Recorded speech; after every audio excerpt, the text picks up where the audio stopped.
Hey folks, it's Maxwell here. Welcome to a brand new TW9 video. You join us today for a rare special because you can see the last time I done it was the 23rd of January 2027, just a casual 2 years ago. But we are here for my 4th edition, the 16th in total, of AEW Battle of the Belts. Now, it's been held after Collision, but it is quite a decent card. It is all championship matches. It's a couple that are built up over time on television. And of course, the Jay White Kenny Omega match that we couldn't have, the Fatal 4 because of injury. So now we're having their one-on-one matchup here. Apologies in the last video. Meant to go over the Power 500, kinda didn't. My bad. But as you can imagine at this point in time, MD that's really a massive name in WWE is jumped over. And the only one in terms of popularity is The Rock. But we are literally like most of the best workers are all here. I think maybe Seth Rollins is one, Obafemi's two, and Rhea Ripley.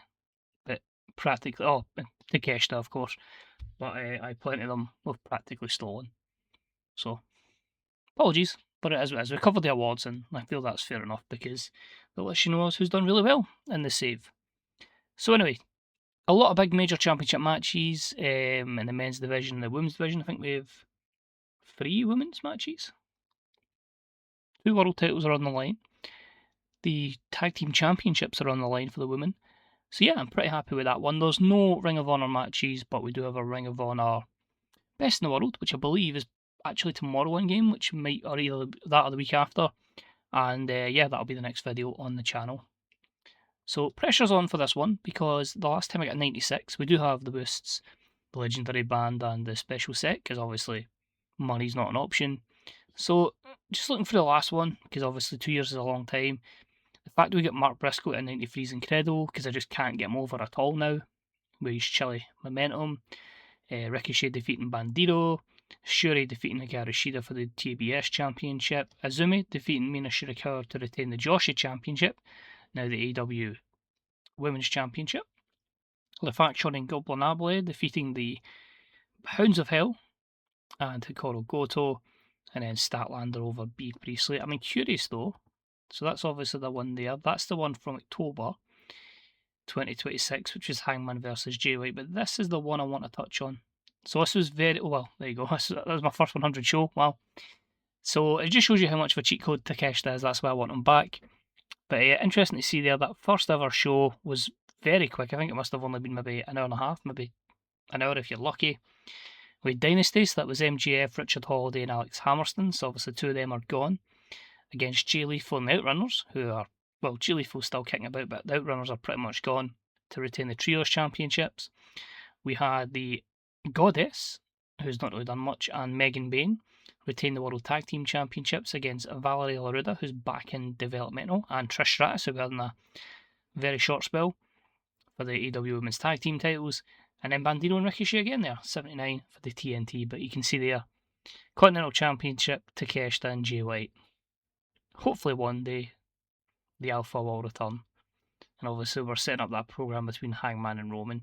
So we set up a few things here for the next event in the AEW schedule, which is Survival, I believe. So that'll be, the show after the Ring of Honor one, so that's in 2 videos time. And a lot of angles basically are just your over-the-top entrances. I've used them, I admit that, but it helps get the popularity over.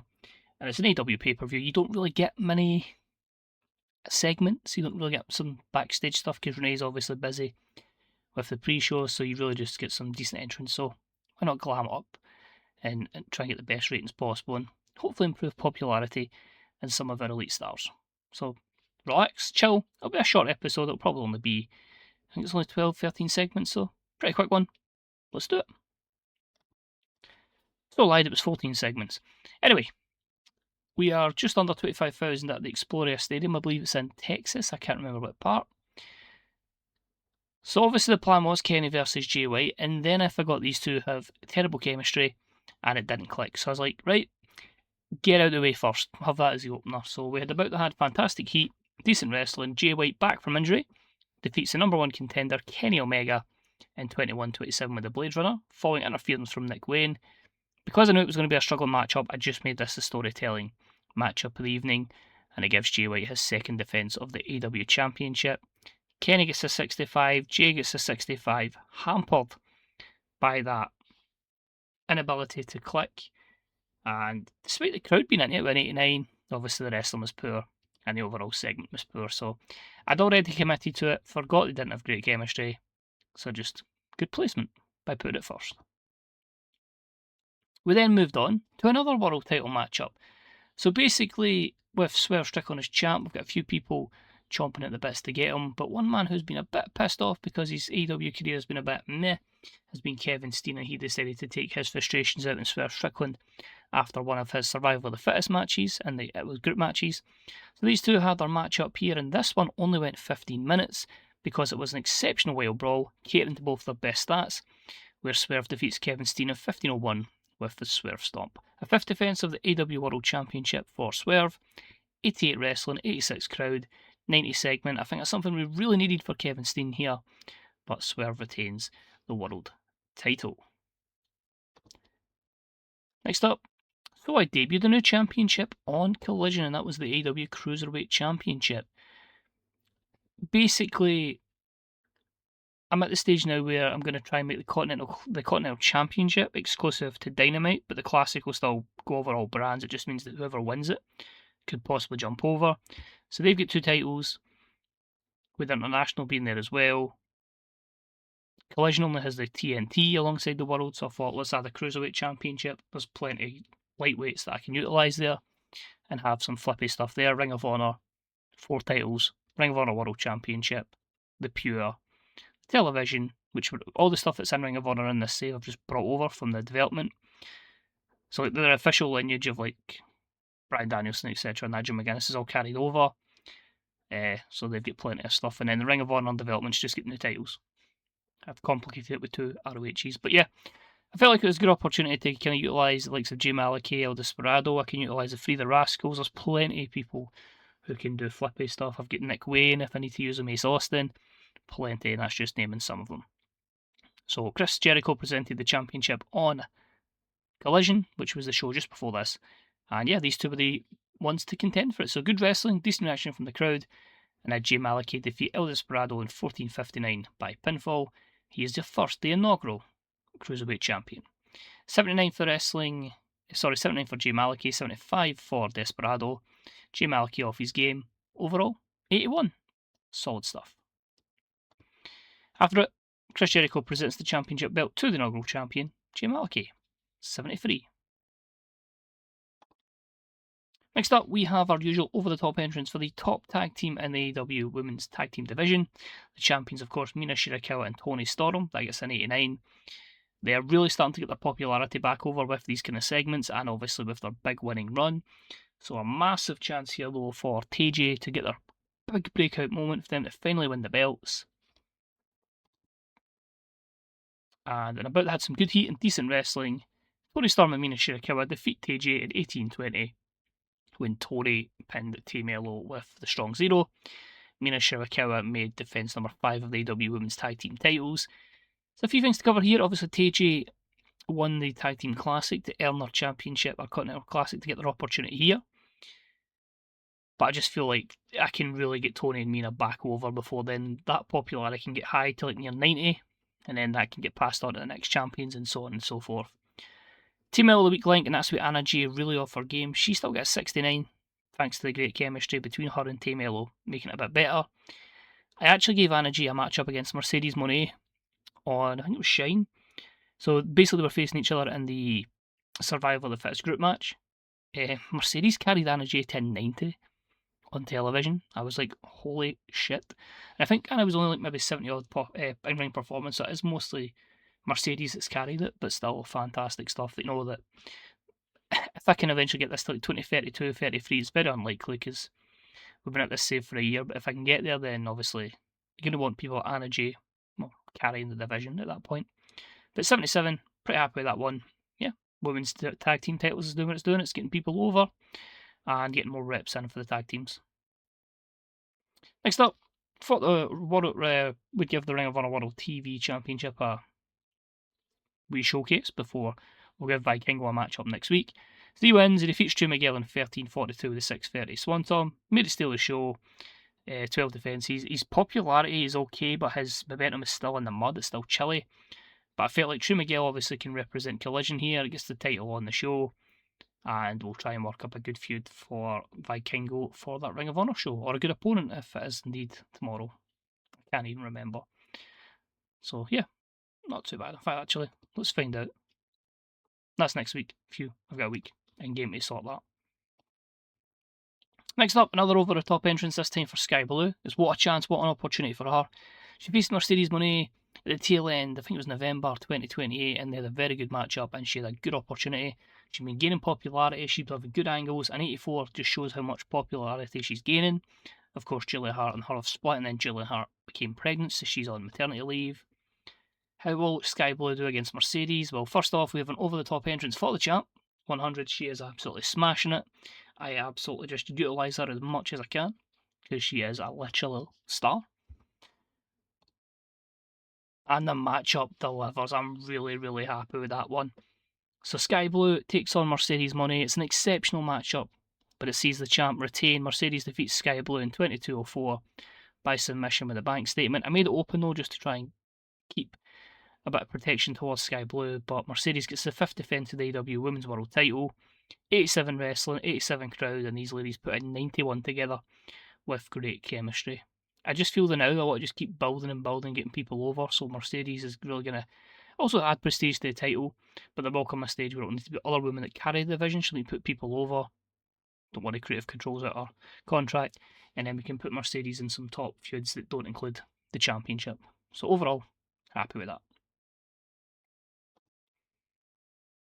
Next up was the Continental Championship title matchup. So this was Daniel Garcia versus Kyle Fletcher. Fletcher wins the championship after winning the Continental Classic, which obviously entitles him to a World Championship match when he wants. Just made that a random rule, so we're going with it. So it was about had superb wrestling and good heat, and we had Daniel Garcia defeat Kyle Fletcher in 24:34, following a distraction from Swerve Strickland. I made this an epic, and it means that Daniel Garcia can become the Continental Champion. So a few things to touch on here. Let me explain them. So first off, Wrestling 91, segment 86. I think we'd probably push a 90 there if we have the psychology, but it is what it is. Obviously, the Continental Championship, there shouldn't be any distraction. In my head, in my mind, and my creative idea here was Swerve's on the ramp. So to me, he's technically not ringside. He's on the ramp, and that's where Fletcher gets the distraction. And if he's dropping the championship, hint, hint, you maybe know where that's going. But it was designed to give an epic feel. Garcia's someone I feel like he's pop capped at 73, but he can put on good matches, and hopefully, if we keep getting him pop, we can speak to him, we can maybe put a bit of muscle on, and try and improve that star quality to improve that popularity a little bit. But yeah, it means Daniel Garcia can have the championship, and we can move on to Swerve versus Kyle Fletcher, which is probably looking likely to happen at Survival. If it doesn't happen at Survival, I might do like some sort of team match up there, and then go with the big one at Revolution. Because to be fair with Survival, we could just make it Survival of the fittest matches. And I know everybody thinks that's the 6-way, but I do like a round robin of 6 people in the group. So that's what I've done this year, is 3 groups of 6, and then the top 2 in each group will then go into another group, and then the winners of the 3 will go into a triple threat final. Because I think if you're going to go with Survival of the Fittest, that's a good way to test your fitness. But yeah, tangent there. Daniel Garcia champion. Love to see it. So we then have a little brawl between Swerve and Kyle Fletcher. Just basically saying Swerve from the top of the ramp. So he's not at ringside, he's cost Kyle Fletcher. Kyle Fletcher runs to the top of the ramp. They start brawling all the way to the back before Kyle Fletcher decides, I've had enough of this. I can't handle it. Get me out of here. So 82 for that. I think how many matches we've got left. Is it the Women's Championship match next? It was. There you go. So Stephanie Vaquer won the Women's Continental Classic. That gave her an opportunity to challenge Azumi. Well, that's who she opted to go for. It was either her or Mercedes. And I felt like we can freshen things up a little bit. So it was about to have superb wrestling, great heat. And Stephanie Vaquer defeats Azumi in 27:25 with a 3.29. I made this an epic, and it means that Stephanie Vaquer is the new Women's Champion. on the Shine brand, if I can remember correctly.